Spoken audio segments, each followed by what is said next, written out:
As a child, I read books and dreamed of visiting those exotic and foreign places. Learning about Pakistan led me to wonder what it would be like for me, Trudy Braithwaite, a Christian mother, to live in Pakistan. Christianity has been in what is now Pakistan since the apostle Doubting Thomas and his companion Bartholomew visited, and was a well-established minority religion by 226 AD.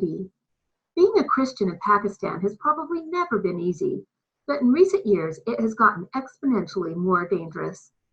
Many Pakistani Christians struggle to find anything but menial jobs. In 1980, the Education Secretary was reported to say that if all Christians were educated, then no one would be left to sweep the roads and pick up the garbage. Policies like this likely contributed to mother of five Ajia Bibi working as a poor farmhand. One day in 2009, her co-workers asked her to bring water and then refused to drink it, saying a Christian drinking from the same water made it impure. An argument ensued. The Asian Human Rights Commission investigated and found that 5 days after the water incident, a local Muslim leader consulted with a woman that had a personal dispute with Ajia and then pressured people to claim she, Ajia, had committed blasphemy, finally resorting to using loudspeakers at the mosque to incite the locals to punish the blasphemer. That night, a mob came to her house and beat her and some of her family. The police came and took her away. In 2010, Ajia Bibi was sentenced to death by hanging. She recalls that day saying, "I cried alone, putting my head in my hands. I could no longer bear the sight of people full of hatred, applauding the killing of a poor farm worker. I no longer see them, but I still hear them. The crowd who gave the judge a standing ovation saying, 'Kill her, Allahu Akbar.'"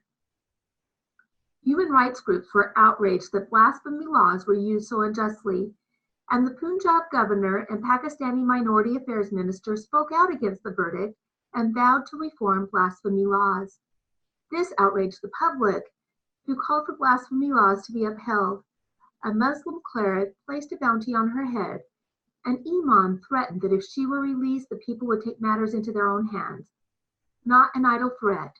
Many have been killed after being acquitted of blasphemy, and those that take the law into their own hands are rarely, if ever, prosecuted.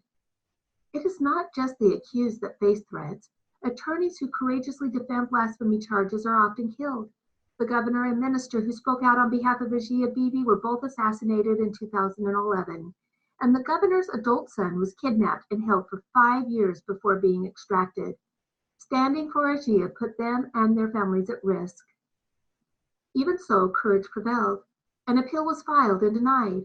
Her story became international. Concerts were held in her behalf, and a song and video had been written appealing for her release.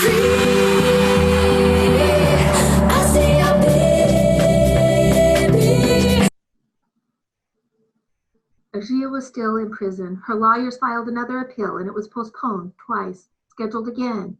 A judge refused on the day to hear it and resigned.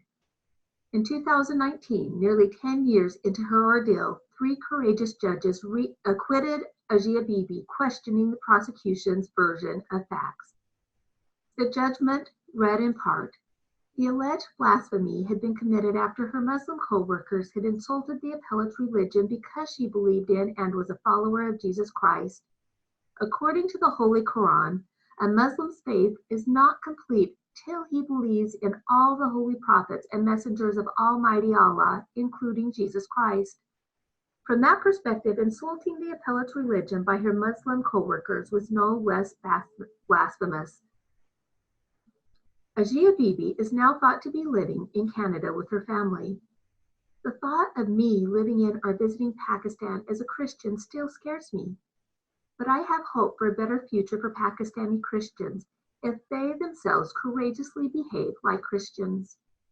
Hope because of the Pakistani people who are willing to stand up and even give their lives for others and fight the blasphemy lies despite the risks.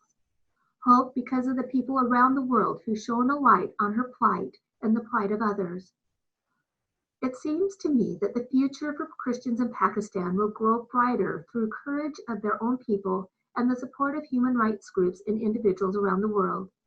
If efforts to reform the blasphemy laws in Pakistan are successful, which I believe they eventually will be, the plight of Christians will improve.